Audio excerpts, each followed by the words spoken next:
Hello everyone, welcome back to my YouTube channel. आज हम करने वाले हैं क्लास 9 न्यू एनसीईआरटी कावेरी की gift of grace honouring our vocations poem के क्वेश्चन आंसर्स। ये पोएम मैं पहले एक्सप्लेन कर चुकी हूँ, अगर आपने नहीं देखी है तो आप मेरे चैनल पे जाके देख सकते हैं। स्टार्ट करते हैं हम अपनी वीडियो। बहुत छोटी रखेंगे आप अपनी वीडियो, केवल और केवल आंसर्स मैं बताऊंगी। इधर आप पॉज करके लिख लीजिएगा या स्क्रीनशॉट ले लीजिएगा एंड हम केवल और केवल आंसर्स बताएंगे आपको। नो एक्सप्लेनेशन नीडेड बिकॉज हम एक्सप्लेनेशन ऑलरेडी कर चुके हैं। स्टार्ट करते हैं। Given below are four riddles. Read and identify who these people are. First one is in furrow deeps, secrets I saw as time passes. I watch them grow. Who am I? So answer is farmer. From wheel to kiln, my skill is born. Step by step, an art takes form. Who am I? So the answer is potter. I lay foundations brick by brick to build a house. It's me you pick. Who am I? So the answer is mason. Fourth one is I work with pots, pans, and spice, creating dishes that taste so nice. Who am I? So answer is cook or chef. Second question is what is the role and relevance of the people you identify in the riddles? How do they contribute to the society? Discuss with your classmates and teacher. तो जहां पर मैंने answer लिखे हैं उसके side में ही मैंने यहाँ पर इनके रोल्स भी लिख दिए हैं। Farmer provides food and raw materials, sustaining communities and economies. Potter creates useful household items and artistic pieces, preserving cultural traditions. Mason builds homes, schools, and infrastructure, shaping the physical foundations of society. Cook or chef nourishes people, promotes health, and preserves culinary heritage. आप यहाँ पे video pause करके लिख लीजिए या screenshot ले लीजिए। चलते हैं अपने नेक्स्ट क्वेश्चंस की तरफ। दिस इज अ पोएम हम लोग पहले ही पढ़ चुके हैं। अगेन आई एम रिपीटिंग, अगर आपने नहीं पढ़ी हो तो आप मेरे चैनल पे जाके देख सकते हो। पूरी की पूरी पोएम की एक्सप्लेनेशन मेरे चैनल पे अवेलेबल है। स्टार्ट करते हैं अपना अब। Check your understanding. Based on your understanding of the poem, state whether the following statements are true or false. Also rectify the false statement. जितने भी आपके ये स्टेटमेंट्स हैं वो सारे ही ट्रू हैं, इसमें एक भी फॉल्स नहीं है। First one is the poem highlights the skilled work of crafts person. So actual में तो पूरी poem ही vocations के बारे में है. So this one is true. Second one is the poet shares that musicians express emotions through their instruments. This one is true. The carpenters in the poem are admired for their logical work. True. The electricians in the poem are recognized for their crucial role in lighting up lives. True. The poem pays homage to shoemaker who manufacture quality footwear. This one is also true. The poem celebrates the patriotism of the people of Bharat. This one is also true. The poet feels that each vocation deserves to be respected. This one is also true. Now, second one is let us appreciate the poem. So, first question of this part is rhyme scheme and lineation. Does the poem strictly adhere to a rhyme scheme or is it in a free verse? अगर किसी poem में rhyme scheme नहीं होती है तो वो poem होती है फ्री वर्स में, और हमने देखा इस पोएम में कहीं से कहीं तक भी कोई राइम स्कीम नहीं थी। So the answer is the poem does not strictly follow a fixed rhyme scheme. It is closer to free verse, which allows the poet to focus on grandeur and praise rather than rigid rhyme. ठीक है? Second question is what is the impact of the varying length of lines in the poem? So the answer is the lines vary in length, creating a chant-like rhythm. This variation mirrors the diversity and richness of India itself, giving the poem a sense of expansiveness and musicality. Third is what is the pattern in the structure of most lines of the poem? So answer is most lines are declarative and follow a repetitive rhythm. They usually begin by naming a vocation, shoemaker, cooks, electricians, musicians, masons, etc. and then describe their unique contribution. ठीक है? So यहाँ पर सारे answers mention है, आप देख सकते हैं। नेक्स्ट चलते हैं। So second question का फर्स्ट है who appears to be the speaker and what is his or her role? So answer is the speaker is a collective patriotic voice representing the people of Bharat. Their role is to honor and glorify everyday workers, showing that each vocation, whether humble or artistic, is vital to the nation's identity. सारे के सारे answers यहाँ पे given है, आप देख लीजिए। Next हम चलते हैं थर्ड क्वेश्चन की तरफ, tone and mood. Fill in the blanks with suitable options from the box given below. So the options are given here and the questions is here. First one is, the tone is dash and dash, depicting a sense of admiration and respect for the artisans and craftsperson. So first one is reverential and second one is sympathetic. Second is, there is a dash mood throughout the poem, capturing the vibrancy and richness of cultural traditions and skills. So the answer is celebratory. Next fourth is about imagery. Imagery मैंने आपको पहले भी बताया था कि अगर पढ़ते हुए आपकी आंखों के सामने कोई पिक्चर बन जाए तो उसे हम कहते हैं imagery. First question is, select any two descriptions from the poem that evoke visual imagery. अब हमें विजुअल इमेजरी बतानी है, ठीक है। तो यहाँ पर the poem uses vivid imagery to highlight the dignity of work and beauty of vocations. Two examples are musicians described as expressing emotions through their instruments, which creates a sensory imagery of sounds and feeling. Electricians portrayed as lighting up lives, which is both literal, providing light, and metamorphical, bringing up brightness and hope. ठीक है, तो ये हमारी imagery है। Next we have fill in the blanks with suitable phrase. The poem includes auditory imagery through mentions of artisans with lutes. Second is electricians humming. And third is boatmen singing, emphasizing the sounds associated with each vocation. Fifth is about metaphor. Metaphor का आपको पता ही होगा कि हम comparison करते हैं without the use of word like and as. मतलब किन्हीं चीजों के बीच में कंपैरिजन करना लेकिन like और as यूज किए बिना। So state whether the following sentence is true or false.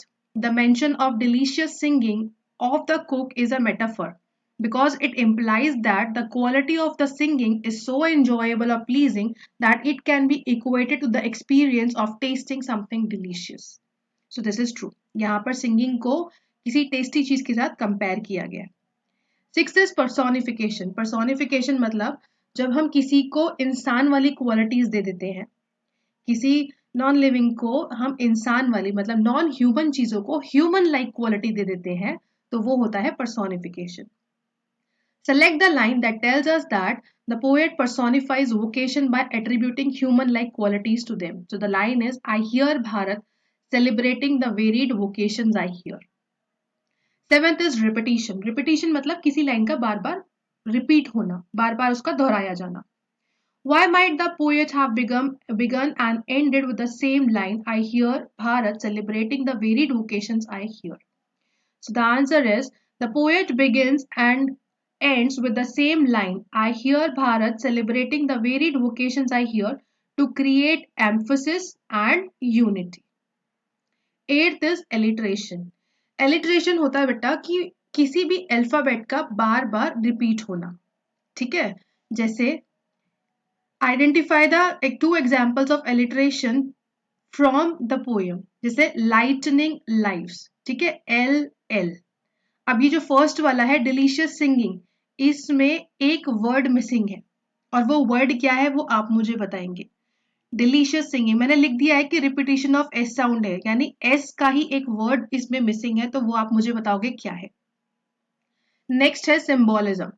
Symbolism होता है हमारा जिसमें हम किसी पर्टिकुलर चीज को सिंबोलाइज करें, मतलब किसी चीज का एग्जाम्पल दें, ठीक है।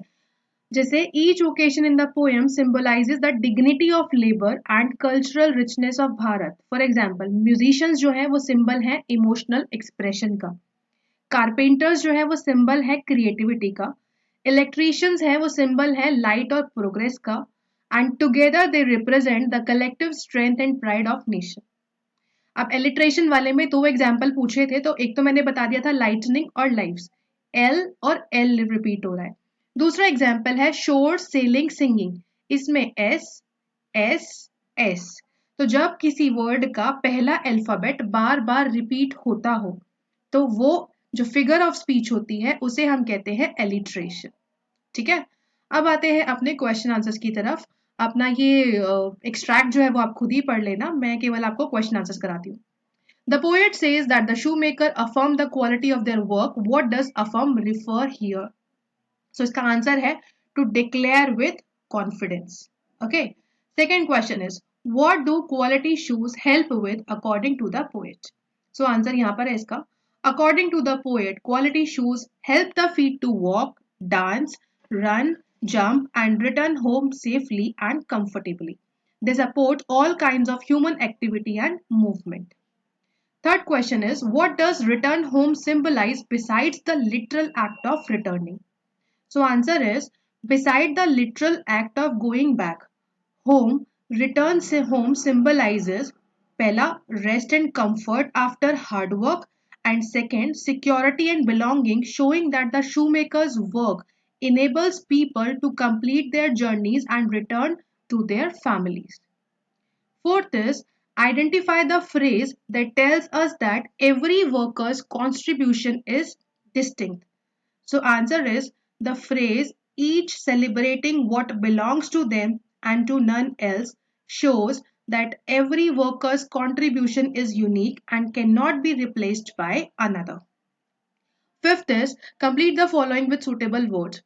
For the feet that walk, dance, run, jump, return home refers to the varied activities of human life supported by the shoemaker's craft.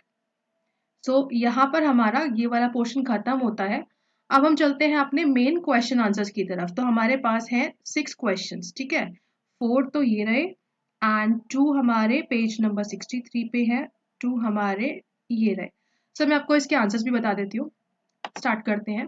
First question is why does the poet say I hear Bharat celebrating the varied vocations I hear? Answer is the poet wants to highlight the diversity of work and profession in India. Each vocation contributes to the nation's progress and together they form a collective celebration of labor and culture. Second question is what does the electrician humming while getting ready to work suggest? Answer it. It suggests the joy, enthusiasm, and pride the electricians feel in his work.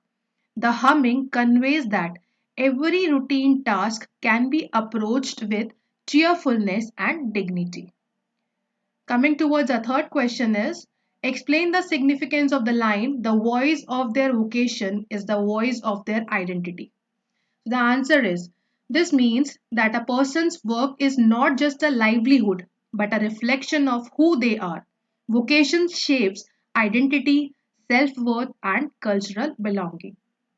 Now fourth question is आप इसे screenshot लेते चलिएगा, नहीं तो video को pause करके आप लिख लीजिएगा इजीली. छोटे छोटे से ही आंसर्स है, बहुत ज्यादा बड़े बड़े आंसर्स नहीं है. Fourth is, do you think the role of all the people belonging to different vocations is important in our daily lives? Support your answer with a reason. So answer is yes. Every vocation plays a crucial role in society. Example, farmers provide food, carpenters build homes, electricians bring light, musicians enrich emotions. Without them, daily life would be incomplete. Fifth question is, why is the poet celebrating all vocations in the poem? So the answer is, the poet is celebrating all vocations to show respect for the dignity of labor.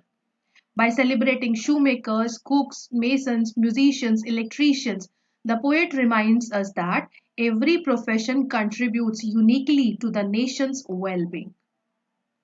So question number 6 is, how does the poet use sensory imagery to bring out the beauty of everyday work? The first one is auditory imagery, electricians humming, musicians with lutes. Visual imagery, shoemakers affirming the quality of their work for the feet that walk, dance and run. So these sensory details make ordinary work feel vibrant, artistic and worthy of admiration. So यहाँ पर हो गए हैं आपके 6 answers. आप screenshot ले लीजिए या वीडियो को आप पॉज करके लिख लीजिए. तो यहाँ पे हमने क्वेश्चन आंसर्स भी कवर कर लिए. अब बात करते हैं वोकैबुलरी इन कॉन्टेक्स्ट की. तो ये ऑप्शंस गिवन है, मतलब ये बेसिकली क्या है, ये थोड़े से आपके ओकेजन्स हैं, आपको फिल करना है. अ पर्सन हु स्टडीज और grows garden plants, horticulturist. A trained female community health worker, ASHA worker. A producer of raw silk, sericulturist. A person whose job is making or selling sweets and chocolates, confectioner. A metal worker who specializes in working with precious metals, goldsmith. A person who fuses materials together, welder. ठीक है, तो ये vocations हैं, उनके नाम लिखे हुए हैं। इसके बाद ये जो चीजें हैं ना जो मैं नहीं बता रही हूँ वो आप पढ़ लीजिएगा। नाउ कॉलम 1 में वर्ड्स गिवन है और कॉलम 2 में उनके सिनोनिम्स गिवन है। आपको बताना है कि कौन सा वर्ड उसका सिनोनियम नहीं है। फर्स्ट इज मैरियड, इसका सिनोनियम कौन सा नहीं है, जो मैंने हाईलाइट कर रखे हैं वो उसके सिनोनियम नहीं है। काउंटेबल, ह्यूज, ड्राइंग इसका सिनोनियम नहीं है। प्रिसीजन, कैलकुलेशन इसका सिनोनियम नहीं है। वेरिड, यूनिफॉर्म इसका सिनोनियम नहीं है। डिलीशियस, इनएडिबल इसका सिनोनियम नहीं है। ठीक है, तो ये जो मेरे हाईलाइटेड वाले हैं ये आपके आंसर्स हैं, ये उस वर्ड का सिनोनियम नहीं है। जो ये वाली एक्सरसाइज है ये आप खुद करिएगा क्योंकि आपको पीछे कोई चैप्टर है उसे पढ़ना है एंड देन आपको उसका रिप्लाई करना है यहाँ पर, तो इतना कोई इसका लोड नहीं लेना है। बात करते हैं अब ये राइटिंग टास्क पे। राइटिंग टास्क में इसमें है पोस्टर मेकिंग।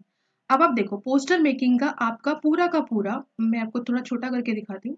ये देखो पूरा आपको एक फॉर्मेट गिवन है, ठीक है, कि पोस्टर कैसे बनता है। साइड में इन्होंने बता रखा है कि आपको एक ऐसे रेक्टेंगल बॉक्स बनाना है, कहाँ पे ये जो ब्लैंक है ब्लैंक में कहाँ कहाँ पे क्या चीजें आएंगी वो आपको लिखना है। सबसे पहले लिखते हैं नेम ऑफ द ऑर्गेनाइजर, फिर इवेंट लिखते हैं, फिर वो इवेंट हम क्यों कर रहे हैं वो पर्पस लिखते हैं, फिर हम बताते हैं कि वो इवेंट कौन सी डेट को होगा, किस टाइम पर होगा, क्या वेन्यू रहेगा उसका। उसके बाद हम बताते हैं कि उस इवेंट में क्या क्या होने वाला है। फिर यहाँ पे हम बताना है उस इवेंट का स्लोगन क्या है, अगर एंट्री टिकट है तो एंट्री टिकट, फिर कौन उस इवेंट का स्पॉन्सर है। सो ये एक आपका क्या है पोस्टर मेकिंग का फॉर्मेट है। अब इसमें मैंने अपने हिसाब से भर रखा है, लेकिन आप क्या करेंगे आप अपने अकॉर्डिंग भी इसको चेंज कर सकते हैं। अब इस बुक का नाम कावेरी था तो मैंने स्कूल का नाम कावेरी स्कूल ही रख दिया। सो मैंने क्या लिखा है, नेम ऑफ द ऑर्गेनाइजर में मैंने लिख दिया कावेरी स्कूल। अनाउंसेस, अब ऊपर क्वेश्चन में ही गिवन है कि क्या हो रहा है। देखो your school will be organising a career mela in which students are to be made familiar with different career options, complete the poster for the event. तो हमें इवेंट हमें बता दिया गया है कि क्या है, करियर मेला है और आपका स्कूल ऑर्गेनाइज कर रहा है, तो नेम ऑफ द ऑर्गेनाइजर में आप अपना स्कूल लिख दो, इवेंट हो गया करियर मेला। अब पर्पज इन्होंने लिख रखा है to spread awareness about various careers. फिर बात करनी है डेट की, तो डेट क्या है 25 फरवरी। फिर बात कर रहे हैं टाइम की, तो 9 AM to 6 PM। फिर वेन्यू, वेन्यू क्या है, स्कूल का ऑडिटोरियम है और कहाँ पर, स्कूल के कैंपस में। फिर उसके बाद हाइलाइट्स, हाइलाइट्स में detailed information and guidance provided for all streams, counsellor for all career option, interactive sessions with professional. तो मतलब हाइलाइट्स में आपको वो लिखना है जो उस इवेंट में होने वाला है। देन स्लोगन, स्लोगन है chart your future at career mela. Entry ticket free है। स्पॉन्सर कौन है, स्पॉन्सर है लोकल एजुकेशन काउंसिल या फिर करियर गाइडेंस सेल। और इशूइंग अथॉरिटी कौन है, ये नोटिस कौन इशू कर रहा है, प्रिंसिपल के सिग्नेचर से होते हैं स्कूल में, तो प्रिंसिपल कावेरी स्कूल। सो यहाँ पर बन गया हमारा क्या, ये बन गया हमारा पोस्टर। ठीक है, ये है पोस्टर का फॉर्मेट। सो आप देख लेंगे यहाँ पे, इसे मैं छोटा करके और दिखा देती हूँ आपको एक बार फिर से, ताकि आप लोग एक स्क्रीनशॉट इसका ले सको। ये देखो इजी रहेगा आपके लिए। ठीक है, तो यहाँ पर हमारा ये वाला चैप्टर सॉरी पोयम का सारा क्वेश्चन आंसर्स प्लस एक्सरसाइज वगैरह सब चीजें खत्म हो जाती हैं। आई थिंक शायद इसके बाद इसमें कुछ बचा नहीं है, लेट्स सी एक बार फिर भी देख लेते हैं। हाँ नहीं बचा, नेक्स्ट वाला चैप्टर आ गया विंड्स ऑफ चेंज। सो ये थी आज की वीडियो, आई होप आपको वीडियो पसंद आई होगी। बाकी बहुत लंबी वीडियो मैं इसलिए नहीं कर रही हूँ क्योंकि क्वेश्चन आंसर्स ही तो है, आपको लिखने हैं मुझे बताने हैं, अब इनको एक्सेस में क्या एक्सप्लेन करूँ। बट अगर आपको लगे कि आपको एक्सप्लेनेशन चाहिए तो प्लीज मुझे कमेंट कर दीजिएगा, मैं एक्सप्लेन कर दूंगी। सो मिलते हैं कल विंड्स ऑफ चेंज के क्वेश्चन आंसर्स के साथ, क्योंकि हम लोग एक्सप्लेनेशन चैप्टर्स का खत्म कर चुके हैं। Till then take care, bye bye.